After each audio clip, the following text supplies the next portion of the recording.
Continuamos con el programa y en esta ocasión Aníbal Quiroga, también constitucionalista, está con nosotros para hablar de esta denuncia presentada contra el fiscal de la Nación y el establecimiento de este plazo ya de 15 días, es decir, avanza. Algunos decían, no, el fujimorismo lo único que está haciendo es una demostración de poder, advirtiendo, ¿no?, lanzando una amenaza a la fiscalía que finalmente no va a concretar porque la acusación no prosperará.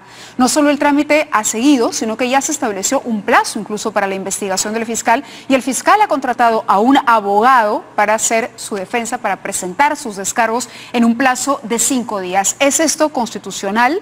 ¿Esto le hace bien al país? ¿Respeta las reglas de juego de nuestra democracia o no? Tenemos el punto de vista, así como tuvimos el Enrique Bernales, de Aníbal Quiroga esta noche. Muy buenas noches, gracias Aníbal por estar aquí. ¿Cómo está?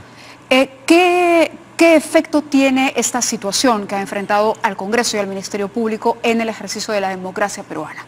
Bueno, es una mala señal, ¿no? Porque tengo la impresión de que frente a lo que está ocurriendo en las investigaciones del Ministerio Público, algunas cosas bien, otras cosas más o menos y otras cosas mal, la respuesta política ha sido muy mala, utilizando la mayoría congresal de amenazar con destitución al fiscal de la Nación a través de una acusación constitucional que ya hemos dicho no tiene pies ni cabeza y que además no respeta las reglas básicas del debido proceso, porque la infracción a la Constitución tiene que estar claramente y específicamente determinada. Así lo dice la doctrina de manera unánime y así lo ha dicho el propio Tribunal Constitucional. ¿Pero esto lo desconoce el Parlamento? ¿Lo desconoce la mayoría fujimorista? Lo que pasa es que es un tema de cantidad de votos. O sea, una cosa es la doctrina, otra cosa es las propias sentencias del Tribunal Constitucional y otra cosa es que cuando se pone a votación pues hay una cantidad de votos que inclinan la balanza para un lado. Pero yo tengo la impresión y tengo además la esperanza de que esto se pare en algún momento y se desestime esta denuncia, porque no tiene ningún sentido acusar al fiscal de la Nación por aquello que no le corresponde. No es su función dirigir las investigaciones, no es su función hacer investigaciones y no es su función indicar a los fiscales cómo tienen que hacer sus funciones. En consecuencia, no tiene... ¿Qué gana el Congreso inhabilitando, destituyendo al doctor Sánchez? Yo creo que es un efecto de carambola. Es decir, el objetivo principal no es el fiscal de la Nación.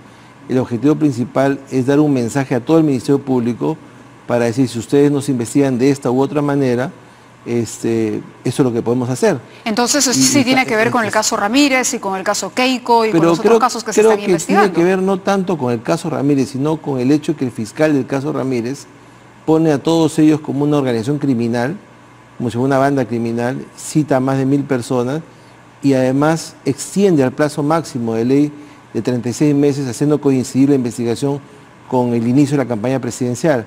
Es probable que inclusive el fiscal de la Nación no esté de acuerdo con eso, pero él no puede indicar al fiscal, no hagas esto o haz esto, que es lo que dice la acusación, ¿no es cierto? Y luego ha sido reforzada por la acusación de la congresista Vilcatoma para señalar que en el nombramiento de uno de los fiscales también había un error. Claro. Pero aún si lo hubiera, sería una falta administrativa, no es un delito por el cual merezca una acusación constitucional. Mire lo que dijo el Tribunal Constitucional en el año 2012 en el caso Tineo, que dice lo siguiente: o los delitos que se le imputan en el ejercicio de su función que dan lugar al de juicio, o las infracciones constitucionales previamente tipificadas, juicio político, a fin de que puedan ejercer de forma efectiva su derecho de defensa. Es decir, si a uno le dicen, usted ha cometido una infracción constitucional, tienen que decirle claramente cuál es esa infracción constitucional.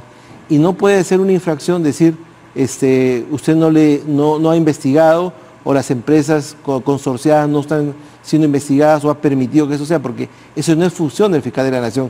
Cuestión de revisar la ley orgánica del Ministerio Público y saber que esa no es decisión del fiscal de la Nación. Este Congreso, dominado por una mayoría fujimorista, lo que pretende es que la Fiscalía trabaje de acuerdo a como ellos quieren imponerlo. ¿Es una imposición de la mayoría fujimorista? Yo no diría tanto. ¿Existe esta dictadura legislativa de la que hablan algunos organismos de derechos humanos? También en el caso de Marisa Glave, la izquierda se han pronunciado sobre esto y han advertido que aquí lo que hay es una dictadura parlamentaria. ¿Hay una dictadura parlamentaria? Esos son adjetivos del uso político que yo no podría traducir, pero sí creo que revela una reacción exagerada, una sobrereacción a un hecho concreto, a una investigación concreta, en donde al partido político sería involucrado como una organización criminal, llegando incluso hasta la cabeza del partido político y haciendo que los plazos coincidan con el inicio de la campaña electoral. Ese es el punto de quiebre que ha marcado esta decisión errada y absolutamente desproporcionada. El problema es que no van a lograr nada con eso. En el uso forense se dice que no se le puede patear la canilla al árbitro, ¿no? Claro. Porque finalmente, como los propios fiscales han dicho, si cae un fiscal, habrán otros fiscales. Y no necesariamente eso los va a asustar o esto los va a arredrar en su investigación. Pero el hecho concreto es que acá no es una denuncia que no tiene sustento alguno, que no tiene fundamento constitucional, que no hay una infracción, ni siquiera la ley orgánica del Ministerio Público, y que por lo tanto no tendría por qué prosperar en el Congreso de la República, ¿no? Eso tiene que ser votado por el Congreso de la República sin la presencia de la Comisión Permanente y tienen que juntarse 2/3 del número legal de votos para que pueda prosperar. Es un número alto, ¿no? Pero yo espero que esto no llegue a más y que finalmente el Congreso o declare la absolución del fiscal de la Nación o retire esa denuncia que no tiene pie ni cabeza, que al final le va a hacer daño al propio Congreso. Después se preguntan por qué tienen tan baja popularidad. Ahora, lo increíble es que el fujimorismo o la figura de Keiko Fujimori mantiene un caudal importante, un porcentaje alto, incluso subido según la última encuesta de Ipsos. Es decir, ella no se ha desgastado por lo que están haciendo sus parlamentarios. El problema no es ese. El fujimorismo tiene un bolsón, que es aproximadamente el 30%, y eso lo van a mantener.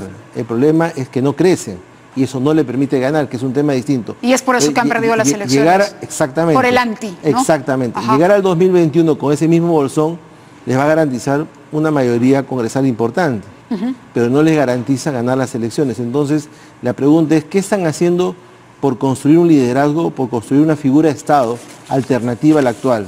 ¿Qué están haciendo por generar la sensación de que efectivamente son una alternativa democrática para el año 2021? Y creo que eso que están haciendo es exactamente lo contrario, motivados por una reacción o una sobrereacción a un hecho concreto específico, a una investigación, con lo cual de repente el fiscal de la Nación ni siquiera está de acuerdo, pero que no puede direccionarla. Él no, sería ilegal más bien que el fiscal le diga a un fiscal, excluye a esa persona, incluye a esa persona. Y ahí se habrían motivos para cuestionarlo. Pero por supuesto, en fin, ¿no? Ajá. Bueno, quería aprovechar también la presencia para rápidamente tener una opinión, doctor Quiroga, sobre este proyecto de ley que regula el gasto de publicidad del Estado peruano que ha presentado el congresista Mauricio Mulder.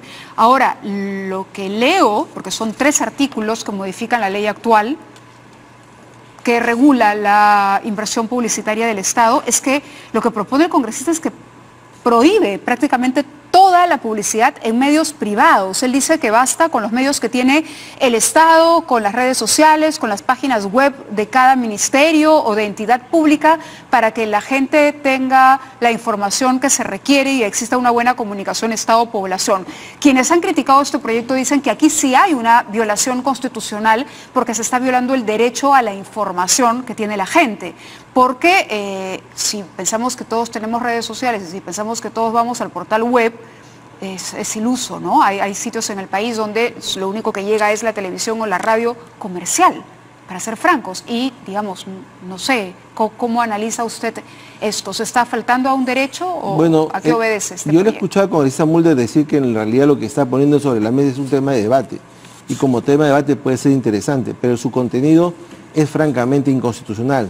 No tanto porque afecte la libertad de prensa, sino porque afecta la libertad de contratación.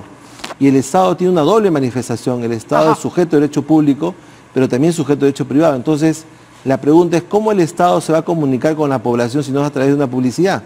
La publicidad hace que un acto o un hecho sea conocido por la mayoría de las personas que acceden a los medios de comunicación. Claro. Entonces, la ley no puede impedir contratar. No le puede decir a una persona, tú no vas a contratar eso, tú no puedes contratar. A ver, si le entiendo, esto crearía el precedente de que mañana, digamos, el Estado, por ley, tampoco podría comprarle lápices a determinada empresa, porque si sobre esa empresa hay algún cuestionamiento, entonces, ¿no? O una... Mucho más allá. Vamos a ir a lo siguiente. Por ley se podría decir, tu compañía productora de leche no puedes hacer publicidad de la leche porque es un bien social. Claro. Y por lo tanto la gente se enterará por las redes y por el Twitter y por el WhatsApp, ¿no es cierto?, qué calidad tiene la leche. Pero estás prohibida de contratar publicidad en la televisión o en los medios de comunicación porque eso es suficiente. Y yo he estado así, lo decido. Ajá. Si eso lo llevamos a nivel del absurdo, llegamos al tema de la libertad de expresión. Pero lo primero que yo veo acá es que se afecta a la libertad de contratación. ¿Por qué razón una compañía que tiene un medio de comunicación no va a poder contratar con el Estado? ¿Por qué razón se puede impedir al Estado, que también es sujeto de derecho privado, contratar? Se le podía prohibir comprar carros, se le podía comprar lápices, como tú dijiste hace un rato, claro, o comprar lo que sea. Entonces, Esto afecta a la libertad de contratación, que es un principio que está en la Constitución. Luego de eso es una manera de ahogar a los medios de comunicación. Si los medios de comunicación sobreviven, entre otras cosas, por las ventas y por la publicidad, quitarles la publicidad es llevarlos a la inanición. Entonces es una manera indirecta de afectar la libertad de expresión.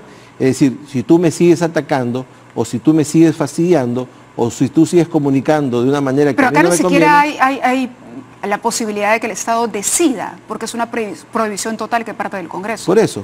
Ni siquiera. Por eso, pero ¿quiénes manejan el Congreso? Los partidos políticos que manejan el Congreso. Exacto. Entonces es un modo indirecto de hacerlo. Por eso es que esto ha salido por el vocero alterno del APRA y el propio congresista del Castillo no está de acuerdo con ese proyecto. Entonces es un tema muy embrionario, es un tema muy discutible que todavía pasarán muchos ríos de tinta hasta que esto pueda debatirse realmente, pero no creo que tenga ninguna viabilidad. Correcto, doctor Quiroga. Muchas gracias por habernos acompañado esta noche. Nosotros continuamos revisando los temas más polémicos al inicio de esta semana aquí en 2017 y lo hacemos tras una pausa.